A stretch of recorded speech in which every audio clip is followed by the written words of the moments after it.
What's up, friends and fam? Welcome back to my channel. Today we're going to be making some Ube Butter Mochi. I don't know if you guys heard of butter mochi, but it's really popular in Hawaii. And don't mind this guy here. He is peeling shrimp because I'm gonna make some, what is it? Seafood pasta for dinner. Fettuccine! Seafood fettuccine for dinner. And yeah, he might be making some side noises and stuff, but ignore him. I like the whole, like, you know, feel of another person because we're in quarantine right now. Usually we're in my friend's kitchen making a video, but unfortunately we're all social distancing, which a lot of people should be doing, and I hope you guys are staying safe out there. So today, again, we're doing the Ube Butter Mochi. I was planning to do a regular butter mochi, but I decided, hey, I've been in the ube mood, so why not make it ube? So what we're gonna use is Mochiko flour, and this is like one of my favorite things to actually use when it comes to baking or even frying or cooking. I usually make a Mochiko chicken with this, which is freaking awesome. And maybe I'll do that one day on this channel. But Mochiko flour, we're gonna use a can of coconut cream, evaporated milk. You can use fat-free milk, you can use regular milk. I don't know about almond milk or anything yet, but okay, not anything. Evaporated milk, fat-free milk, and regular, what is it, whole milk. Can't even think of it. I'm using today salted sweet cream butter, baking powder, sea salt, I have sugar, I have 4 eggs, I have Ube Extract, I also have some Ube Jam. And that's what you pretty much need. So to get started, let's go down and look at the bowl here. All right, in a mixing bowl we go. And I forgot to mention shredded coconut. If you have shredded coconut, it's also pretty awesome inside the mochi butter. Oops, wait, Ube Butter Mochi. Okay, and again, it's really easy to make. So we're gonna start with the dry ingredients. Dry ingredients we go. And a whole box. Oh my gosh, my hand's in there. A whole box of sweet rice flour.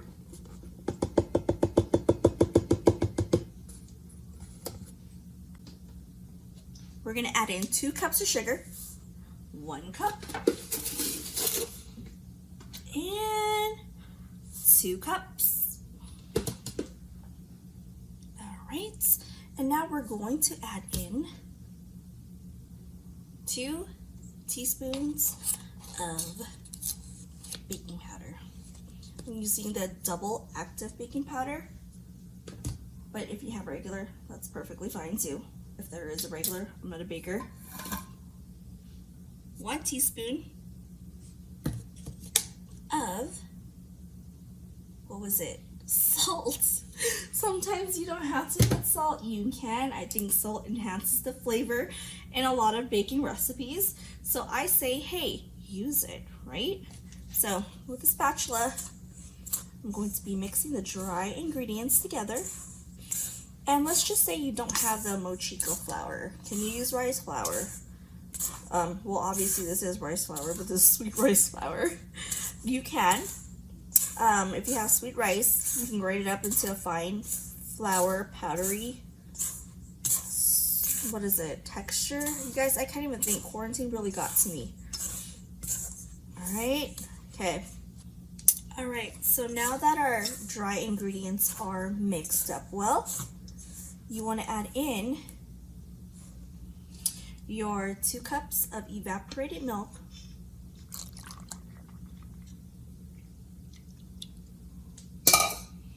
your 1 can of coconut cream or coconut milk. This is about 13.6 fluid ounces. You also want to add in your eggs. All right, and give that a little bit of a mix. because we have melted butter coming and I do not want to cook the eggs.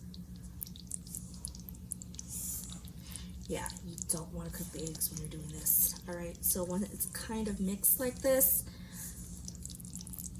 let's break up this yolk a little bit more. Alright, now add in your melted butter. And give it a good mix.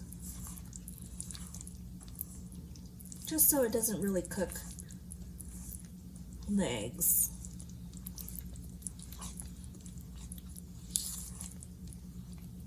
Alright. Now, before we mix everything all together, I definitely want to add in the ube stuff. Add in about half a cup of the ube jam. It's better if the jam is room temperature, by the way. I'm going to have a hard time mixing this. And about a tablespoon of Ube Extract. Oh, no. I'm struggling, guys. It's not a full tablespoon. Let us pray. Let's mix everything together and see if we have enough ube. I like it really dark purple. That's the reason why I use 1 tablespoon. Look at this. It smells amazing, guys.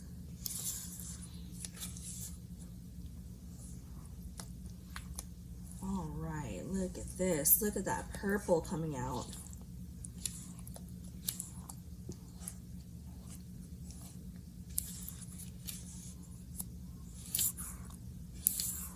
Make sure everything is incorporated well.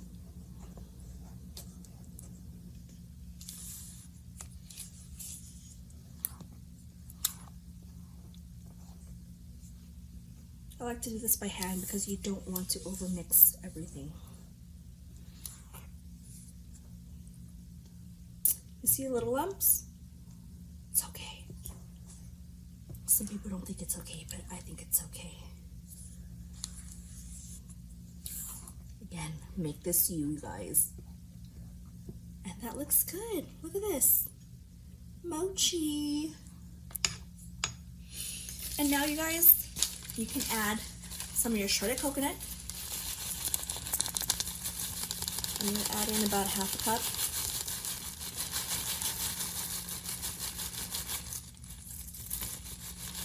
Or maybe just the whole cup because that's all I have left. Okay. Shredded coconut. Give it a little bit more of a mix.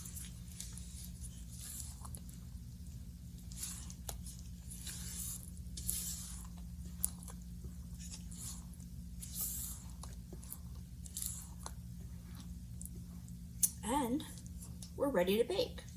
All right, you guys, in a greased baking pan or the baking dish of your choice, I am using an 8x11 Pyrex over here.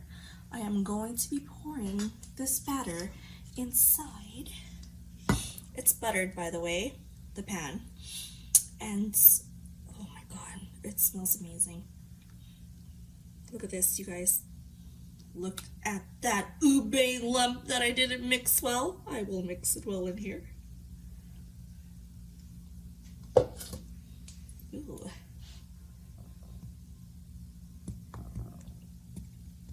Note to self, you guys. Mix your ube well. Make sure it's room temperature, not straight from the fridge like I got it.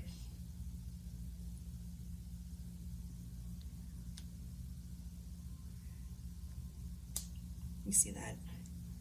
Someone's gonna have a real big bite of that.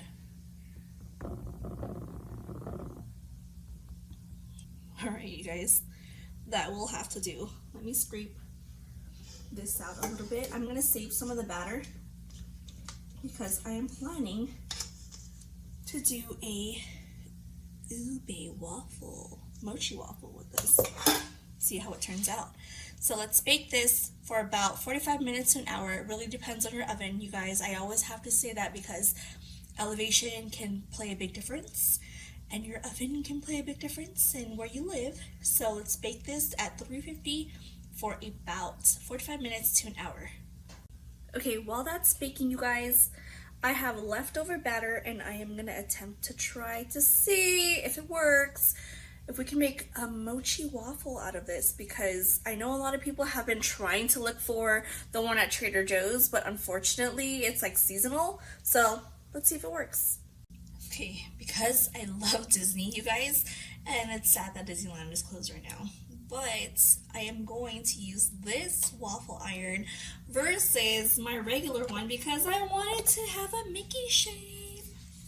So let's see if this works, you guys. Plus, this will be kind of easier to clean up if I mess it up.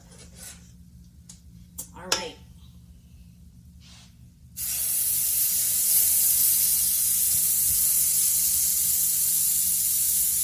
You think this will be a fail, guys? Let's hope not. Cute little Disney, little Mickey, little waffle maker. So we're gonna do the mochi taste test, you guys, and see how it turned out. So, JR. Go ahead, you first. No! Okay, let's do it together. I'll get the kind of messed up piece, but this one's more crispy. Ooh. I don't want to eat the whole thing though. You don't have to eat the whole thing. It's a taste test. You might end up. I just broke off the ear. Okay. It's kind of hot still, but cheers. Cheerios. Mmm. Damn, that's pretty good. That's actually really good. The milk. I just broke my fast. Oh, it's 3 of them. We're good. We are good to go. Mmm. Good job. Thank you. You guys, it worked. So if you have leftover batter and it doesn't fit in your pan, make some mochi waffles out of it. Alright, once you guys take it out of the oven, it looks like this. Looks pretty awesome. Gonna wait until it cools a little bit, then I'm gonna cut it open and show you guys how it looks. Look at that. Mmm, squishy. Break it open. It's hot. Ow. Okay, so it's the initial taste test. I got my hubby here. First time trying it. Mmm. Good? Still a little hot. Yeah. I know. Really? You're supposed to wait for it to cool down, but you know, I'm anxious. Sorry, there's like a little glare. They're very smushy. It's a mochi. It's supposed to be. Very delicious. I like the crust. Me too. Yeah. Awesome, you guys. So, I hope you guys liked the video. Sorry there's a little glare from my window, but hope you guys liked the video. Hope you guys try it out one day and let me know how it goes. Tag me on my Instagram if you guys do make any of the recipes, so that way I can showcase all your beautiful food work. So don't forget to like and subscribe, and see you next time. Thank you guys.